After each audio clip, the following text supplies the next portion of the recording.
সাইটেশনের ভিডিওতে আমরা জেনেছি যে কতগুলো সাইটেশন করা উচিত এটার কোনো নির্দিষ্ট লিমিট নাই।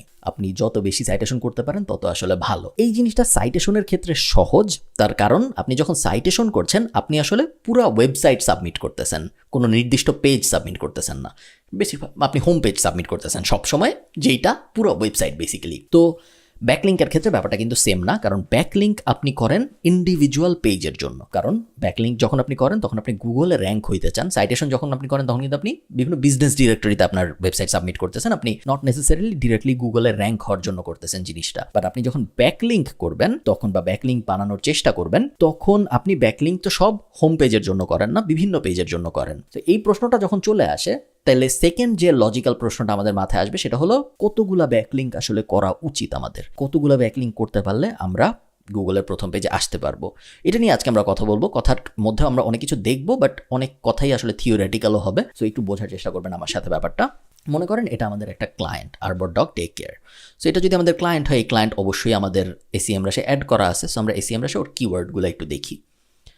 এসইএমরাশে যদি আমরা ওর কিওয়ার্ডগুলো দেখি, যে কিওয়ার্ডগুলো আমরা কিওয়ার্ড রিসার্চে বের করছিলাম এবং যে কিওয়ার্ডগুলোর উপর আমরা এই কিওয়ার্ডগুলো ওনার গুগলের প্রথম পেজে আনতে চাই, কিওয়ার্ডগুলো যদি আমরা একটু দেখি, আমরা দেখতে পাচ্ছি, আচ্ছা এখানে না, আমি ল্যান্ডস্কেপে চলে যাই এবং তারপরে এখান থেকে আমি ভিউ অল 7 কিওয়ার্ডস, এখান থেকে আমি কিওয়ার্ডগুলো দেখা শুরু করি। সো টোটাল 7টা কিওয়ার্ড আছে, যে কিওয়ার্ডগুলো নিয়ে আমরা কাজ করতেছি এই ক্লায়েন্টের জন্য।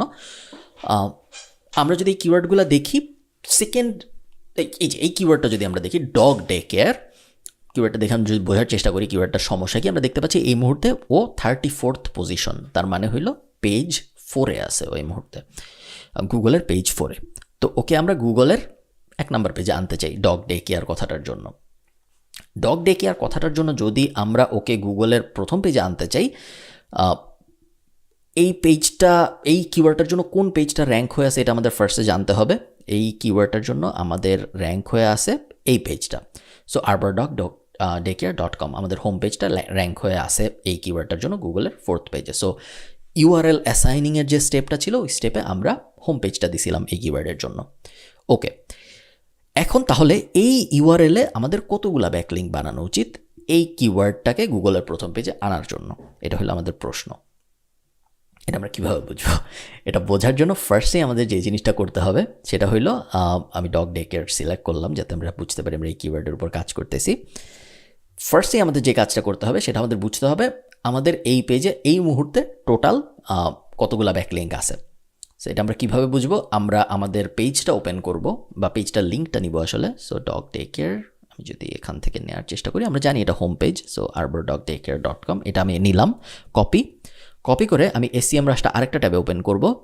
ওপেন করে আমি এখানে পেস্ট করব। পেস্ট করলে আমরা জানতে পারবো আমাদের এই মুহূর্তে ওই পেজে বিশাল একটা ড্রপ হয়েছে, আপনারা দেখতে পাচ্ছেন 2020 সালে, এবং এখনও আমরা ওটা রিকভার করার চেষ্টা করেই যাচ্ছি, এখনও পারিনি পুরোপুরি রিকভার করতে, বাট স্টেবল হয়েছে। আস্তে আস্তে স্লাইটলি ওঠা শুরু করেছে। আমরা কাজ শুরু করেছি অ্যারাউন্ড এই জায়গায় এসে আমাদের ক্লায়েন্ট হয়েছে উনি। আচ্ছা হোক, সো আমরা দেখতে পাচ্ছি এই পেজটার ব্যাকলিঙ্ক আছে 80টা। ব্যাকলিঙ্ক এবং রেফারিং ডোমেইন কিন্তু আলাদা জিনিস। ব্যাকলিঙ্ক আছে 489টা, রেফারিং ডোমেইন আছে 80টা। আমরা সবসময় রেফারিং ডোমেইন মেজার করব। রেফারিং ডোমেইন আর ব্যাকলিঙ্কের পার্থক্য কি? আমরা যখন মনে করেন এটা আপনার ওয়েবসাইট, এই ওয়েবসাইটটা আপনাকে লিঙ্ক দিচ্ছে, এটা ফেসবুক, কথার কথা আমরা ধরে নেই। সো ফেসবুকে যখন আমি একবার শেয়ার করব, একটা ব্যাকলিঙ্ক পাইলাম আমি। ফেসবুকে যদি আমি আরেকবার শেয়ার করি, 2টা ব্যাকলিঙ্ক পাইলাম আমি। ফেসবুকে আমি যদি আরেকবার শেয়ার করি আরেকটা পেজে বা আরেকটা প্রোফাইলে, কথার কথা 3টা ব্যাকলিঙ্ক পাইলাম। কিন্তু রেফারিং ডোমেইন কিন্তু একটা ডোমেইন থেকেই আসলো সব কিছু। সো এই কারণে রেফারিং ডোমেইন সবসময় কম হয়, ব্যাকলিঙ্কের নাম্বার সাধারণত বেশি হয়। আমাদের গোল, যখন আমরা বলি ব্যাকলিঙ্ক বানাবো বা ব্যাকলিঙ্ক বিল্ড করবো, আমরা মূলত রেফারিং ডোমেইন বাড়ানোর চেষ্টা করি। আরও বিভিন্ন ওয়েবসাইট থেকে আমাদের ওয়েবসাইটকে লিঙ্ক দেখ, এটা আমরা চাই। একই ওয়েবসাইট থেকে বারবার লিঙ্ক দেখ, এটা আমরা চাই না। একই ওয়েবসাইট থেকে যদি বারবার লিঙ্ক দেয়, খারাপ না, লস হচ্ছে এমন না, সেক্ষেত্রে আমাদের এই নাম্বারটা বাড়বে, বাট এই নাম্বারটা বাড়বে না। আমরা চাই এই নাম্বারটাও বাড়াতে। যাও, আপাতত আমরা বুঝলাম যে এই পেজে 80টা রেফারিং ডোমেইন আছে। ওকে, ঠিক আছে। নেক্সট কাজ তাইলে আমাদের হইল ডগ ডে কেয়ার। এটা ছিল আমাদের কিওয়ার্ড, তাই না? সো আমরা যদি একটু নিচে নামি, ডগ ডে কেয়ার এটা ছিল আমাদের keyword. So dog day care MI ছিল সম্ভবত ওর ঠিকানা, তারপরে একটু রিচেক করে নিই ওর ঠিকানাটা আসলে কী ছিল। অ্যান আরবার মিশিগান ছিল না? হ্যাঁ, মিশিগান ছিল ঠিকানাটা। সো আমি ডগ ডে কেয়ার না লিখে ডগ ডে কেয়ার মিশিগান লিখে সার্চ দিব। ডগ ডে কেয়ার মিশিগান লিখে সার্চ দেওয়ার পরে প্রথমে অ্যাডগুলো আমি বাদ দিব। অর্গ্যানিক্যালি যে ফার্স্টে র্যাঙ্ক হয়ে আছে, যে সেকেন্ডে র্যাঙ্ক হয়ে আছে, যে থার্ডে র্যাঙ্ক হয়ে আছে, এদের প্রত্যেককে আমি চেক করব। আমার ব্যাকলিঙ্ক, আমার রেফারিং ডোমেন আছে 80টা, আমি জানি। তো এখন আমি দেখি যে আমার যে সবচেয়ে বড় কম্পিটিটর আছে তাদের কতগুলো আছে। So copy link address, same পদ্ধতি, আমি SEMrush আসবো, এসে ওর লিঙ্কটা পেস্ট করব। ওর আছে 147টা। ওকে, নাইস। সো 147 আমি এখানে লিখে রাখি।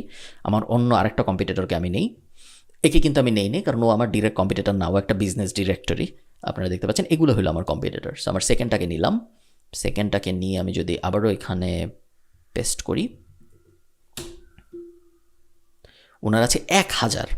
So plus 1000। ওকে, আরও একটা নেই আমি,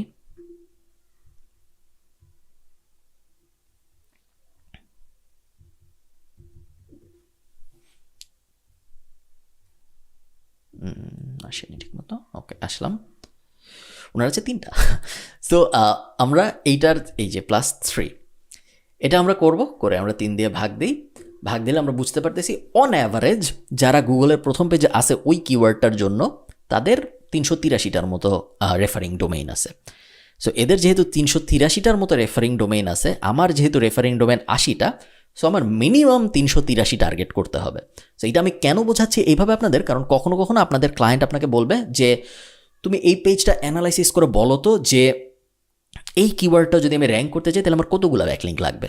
বা অনেক সময় আপনি নিজেই রিসার্চ করতে যাবেন ব্যাকলিঙ্ক বানানোর আগে, আপনার তো জানা উচিত যে মিনিমাম কতগুলো, ম্যাক্সিমামের তো কোনো শেষ নাই। এখন এটা মিনিমাম 383 লাগবে, আপনি যদি 50,000 বানাইতে পারেন তাহলে তো লস নাই, ভালো। যত বেশি বানাইতে পারেন আপনি, হোয়াইট হ্যাট পদ্ধতি ব্যবহার করে, গ্রে হ্যাট পদ্ধতি ব্যবহার করে, ব্ল্যাক হ্যাট পদ্ধতি ব্যবহার না করে, তত ভালো। বেশি হইলে কোনো লস নাই, বাট বেশি হইলে একমাত্র লস যেটা, সেটা হলো অপরচুনিটি কস্ট। আপনি যদি এই পেজে 50,000 লিঙ্ক বানান, অন্য অনেক পেজ আছে হয়তো যেগুলো 10টা লিঙ্ক দিলেই হয়ে যাইতো, বাট আপনার মনোযোগ নাই কারণ আপনি এটাই বানায় যাচ্ছেন। সো এই কারণে আমাদের প্রত্যেক পেজে মিনিমাম কতগুলো লাগবে এটার হিসাব করতে হবে, মিনিমামগুলো সব মিট করতে হবে, সব মিনিমাম, তারপরেই আমরা যে এক্সট্রা বানানো শুরু করব, তার আগে আমরা এক্সট্রা বানাবো না। সো এই ক্ষেত্রে আমরা বুঝতে পারতেছি, আমরা যদি arbor.daycare.com ওই পেজটাকে ডগ ডে কেয়ার এই কিওয়ার্ডটার জন্য র্যাঙ্ক করতে চাই, তাহলে আমাদের মিনিমাম 383 বা 384টা ব্যাকলিঙ্ক লাগবে। তার কারণ আমাদের কম্পিটিটরদের টপ 3 কম্পিটিটরের অ্যাভারেজ 383। ক্লিয়ার? সো এই ম্যাথটা বিভিন্ন সময় আপনার লাগতে পারে, এই কারণেই এই ম্যাথটা আমি এইভাবে বোঝালাম। এটা আপনার কখনো কখনো জানা দরকার হবে, কারণ আপনি চান কলাম এতে হইলো কিওয়ার্ড, কলাম বিতে হইলো ইউআরএল, কলাম সিতে আপনি চান একটা লিস্ট রাখতে যে এই কিওয়ার্ড র্যাঙ্ক করার জন্য এতগুলা লিঙ্ক, এই কিওয়ার্ড র্যাঙ্ক করার জন্য এতগুলা লিঙ্ক, এরকম একটা লিস্ট আপনি আসলে বানাইতে চাবেন কোনো না কোনো সময় আপনার জীবনে।